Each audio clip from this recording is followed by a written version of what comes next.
এর মধ্যে কিছু অপরাধ আছে, কিছু পাপ আছে, কিছু গুনাহ আছে, যেই গুনাহগুলোর সাজা শুধু আখিরাতেই দেওয়া হবে না, আল্লাহ রাব্বুল আলামিন নগদে দুনিয়াতে ওই পাপিষ্ঠকে বুঝিয়ে দিবেন। ওই পাপের শাস্তি দুনিয়াতেও তাকে পেতে হবে, আখিরাতেরটা তো থাকবেই।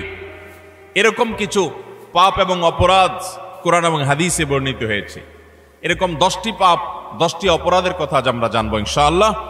এর ভিতরে সর্বপ্রথম, যেই অপরাধ করার শাস্তি শুধু আখিরাতে দেওয়া হবে না, আখিরাতের শাস্তি তো দেওয়া হবেই, দুনিয়াতেই আল্লাহ তাআলা ওই অপরাধীকে এই অপরাধের শাস্তি দিবেন, দিয়ে ছাড়বেন। এর মধ্যে প্রথম যে অপরাধের কথা বলতে চাই তা হলো মা বাবার অবাধ্যতা, মা বাবার নাফরমানি, মা বাবার সাথে বেয়াদবি করা, তাদের অসম্মান অশ্রদ্ধা করা, তাদের অধিকার নষ্ট করা, খর্ব করা। এটা এমন একটা অপরাধ, এই অপরাধের শাস্তি আল্লাহ শুধু আখিরাতে দিবেন তা নয়, ওই নরাধমকে, মা বাবার অবাধ্য এবং নাফরমান সন্তানকে আল্লাহ তাআলা দুনিয়াতে তার এই পাপের প্রায়শ্চিত্ত ভোগ করানো ছাড়া মৃত্যু দিবেন না। এ বিষয়ে মুস্তাদরাক হাকিমের বর্ণিত একটি হাদিস আছে। নবী আলাইহিস সালাম বলেছেন, বাবানি মুআজ্জালানি উকুবাতুহুমা ফিদ দুনিয়া আল বাগয়ু ওয়া উকুকুল ওয়ালিদাইন।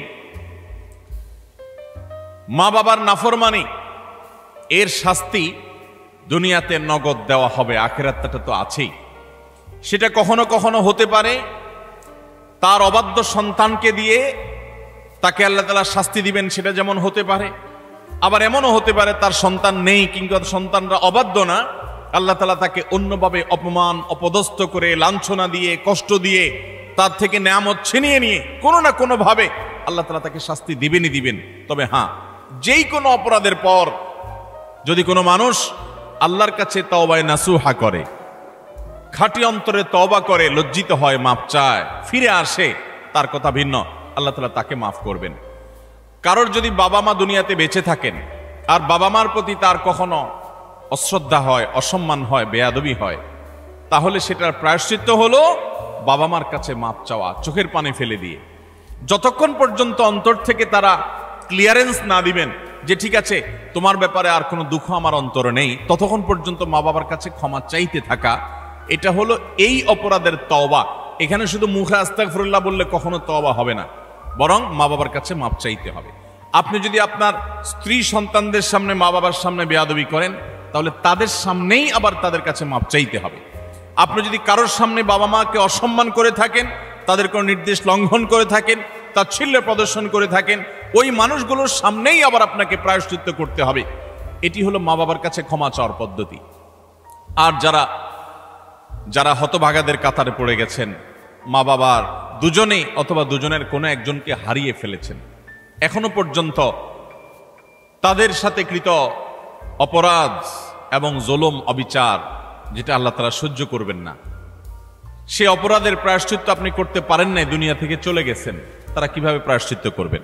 তাদের প্রায়শ্চিত্তের কয়েকটা ধাপ আছে। নাম্বার 1, তারা মা বাবার হয়ে আল্লাহর কাছে অনেক বেশি ইস্তেগফার এবং চোখের পানি ফেলবেন। আল্লাহ, আমার বাবাকে, আমার মাকে আপনি মাফ করে দিন।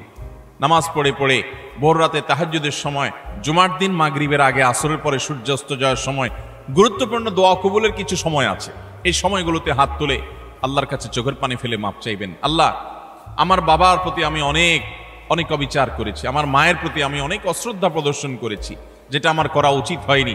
আল্লাহ তাআলা কোরআনে কারিমে তার ইবাদতের নির্দেশের পরেই যার কথা বলেছেন তিনি হলেন মা বাবা। রিদার রব্বি ফি রিদাল ওয়ালিদাইন ওয়া সাখাতুর রব্বি ফি সাখাতিল ওয়ালিদাইন। নবীজি সাল্লাল্লাহু আলাইহি সাল্লাম বলেছেন, কারোর মা বাবা যদি তার উপর সন্তুষ্ট থাকে তো আল্লাহ তার উপর সন্তুষ্ট, আর মা বাবা যদি অসন্তুষ্ট তো আল্লাহ তার উপর অসন্তুষ্ট। মা বাবা হলো মানুষের জান্নাতের দুয়ার, এটাকে ঠিক রাখলে মানুষের জন্য জান্নাতের পথ সুগম হয়। মোহতারাম হাজরিন, এই জন্য কোনো ইমানদার যদি তার মা বাবাকে হারিয়ে ফেলেন, দুজনের কোনো একজন চলে যান, এটা বড় দুর্ভাগ্যের কথা যে জীবদ্দশায় মাপ চাওয়া হয় নাই।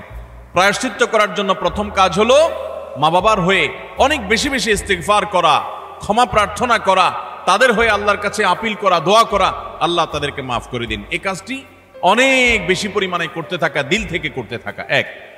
দ্বিতীয়ত যে কাজটা করতে হবে তা হলো সহিহ মুসলিমে বর্ণিত একটা হাদিস থেকে আমরা জানতে পারি, নবী আলাইহিস সালাম বলেছেন, কোন ব্যক্তি তার বাবা মার প্রতি বাধ্যগত হওয়ার, তাদের অনুগত হওয়ার, তাদের প্রতি সদাচরণ করার একটা গুরুত্বপূর্ণ পার্ট এবং অংশ হলো মা বাবার অগোচরে কিংবা তাদের উপস্থিতিতে তাদের যে বন্ধু বান্ধব আছেন, তারা যাদের সাথে উঠা বসা করতেন, তাদের সহপাঠী যারা ছিলেন, সেই মানুষগুলোকে বাবা মার মতো সম্মান করা। ধরুন আপনার বাবা দুনিয়া থেকে চলে গেছেন, বাবার বন্ধু কারা ছিলেন, বাবার সহচর কারা ছিলেন, বাবার একান্ত কাছের কারা ছিলেন। আপনার বাবা বেঁচে থাকতে আপনার ছোট ভাই বোনদেরকে অনেক আদর করতেন, আপনার বাবার অনুপস্থিতিতে আপনি তাদেরকে আদর করলেন। আপনার বাবা বেঁচে থাকতে তার নাতি নাতনিদেরকে অনেক কেয়ার করতেন, তিনি নাই, আজকে আপনি তার হয়ে সেই কাজটা করলেন। আপনার বাবা বেঁচে থাকলে তার বন্ধু বান্ধবদের সম্মান করতেন, স্নেহ করতেন, ভালোবাসা দিতেন, দাওয়াত দিয়ে খাওয়াতেন, আপনি তার অগোচরে সেই কাজটা করলেন। এভাবে আপনার বাবা মা দুনিয়া থেকে চলে যাওয়ার পরও তাদের পক্ষ থেকে এই কাজগুলো করার মাধ্যমে আপনি বিররুল ওয়ালিদাইন বা মা বাবার প্রতি সদাচরণের কাজটা আঞ্জাম দিতে পারবেন। আল্লাহ তাআলা আমাদের সবাইকে মা বাবার সদাচরণকারী, মা বাবার অনুগত সন্তান হওয়ার তৌফিক দান করেন। নবী আলাইহিস সালাম, বিভিন্ন নবী রাসূলগণ কোরআনে কারিমে তাদের বিবরণ এসেছে, তাদের সম্পর্কে আল্লাহ রাব্বুল আলামিন এই সার্টিফিকেট দিয়েছেন। তারা কখনো কখনো আল্লাহর কাছে দোয়া করেছেন যেন তারা মা বাবার প্রতি সদাচরণকারী হন। এটা খুব সহজ বিষয় না। অনেক বদমেজাজ সন্তান আছে, অনেক কুলাঙ্গার সন্তান আছে যে বাবা মার প্রতি তারা অশ্রদ্ধা প্রদর্শন করে। বাবা মা ত্রুটি করতে পারে, বিচ্ছুতি করতে পারে, তারাও যদি অন্যায় করে সন্তানের প্রতি তাদেরও বিচার হবে, কিন্তু সন্তান হিসাবে আপনার চেষ্টা থাকবে বাবা মার সামনে কখনো অশ্রদ্ধা হয়, অসম্মান হয় এমন কোনো কাজ না করা। আব্দুল ইবনে আব্বাস রাদিয়াল্লাহু তাআলা বলেছেন, তুমি তোমার বাবা মায়ের সামনে যদি জামা ঝাড়া দাও, কাপড় ঝাড়া দাও, ধুলাবালি সরাও, বাবা মার সামনে এই কাপড় নাড়াটা এটাও বাবা মার সামনে বেয়াদবির শামিল। আল্লাহর জমিনে কারোর সামনে যদি তুমি সবচেয়ে বেশি কাচুমুচু করতে হয়, সে হলো তোমার বাবা মা। তোমার সবচেয়ে বেশি বিনয়ের হকদার যদি কেউ থাকে আল্লাহর জমিনে, তিনি হলেন তোমার বাবা মা। যার কথা তুমি অন্ধের মতো মানবে, কোরআন হাদিসের খেলাফ না হলে, তিনি হলেন তোমার বাবা মা। এই জায়গাটা আর কারোর জন্য হতে পারে না। অথচ আজকাল বেশিরভাগ যুবক, বেশিরভাগ কিশোরদেরকে দেখবেন যে আল্লাহর জমিনে যার চাইতে সবচেয়ে বেশি, যার সঙ্গে সবচেয়ে বেশি ঝাড়ি মেরে কথা বলা যায়, তারা মনে করে তিনি হলেন কে? মা। সবচেয়ে বেশি ঝাড়ি যাকে দিয়ে আমাদের আজকাল কিশোররা, যুবকরা কথা বলে, তিনি হলেন কে? হতভাগা মা। আল্লাহ রাব্বুল আলামিন আমাদেরকে মানুষ হওয়ার তৌফিক দান করুন, মুসলমান হওয়ার তৌফিক দান করুন। মা বাবার মর্ম ততক্ষণ পর্যন্ত মানুষ বোঝে না যতক্ষণ পর্যন্ত সে বাবা মা না হয়েছে। আল্লাহ তাআলা আমাদেরকে বাবা মার কদর করার তৌফিক দান করুন। তাহলে 1 নম্বরের অপরাধ পেলাম আমরা, বাবা মার প্রতি যদি কেউ অবজ্ঞা করে, অশ্রদ্ধা করে, অসম্মান করে, তাদের কথা না মেনে চলে, লঙ্ঘন করে। হ্যাঁ, তারা কোনো অন্যায় কথা বললে সেটা মানা যাবে না, ন্যায়সঙ্গত কথা বললে সেটা মানতে হবে। এই ক্ষেত্রে যদি কেউ ত্রুটি করে, বিচ্যুতি করে, বাবা মার অবাধ্য হয়, তার এই শাস্তি আল্লাহ শুধু আখিরাতেই দিবেন তা নয়, দুনিয়াতে তাকে এর জন্য প্রায়শ্চিত্ত ভোগ করতে হবে। তবে যদি সে মাপ চেয়ে এটাকে সুরাহা করে ফেলে এবং এটা ক্ষমা চেয়ে নেয়, তাহলে আল্লাহ তাআলা আশা করা যায় মাফ করবেন।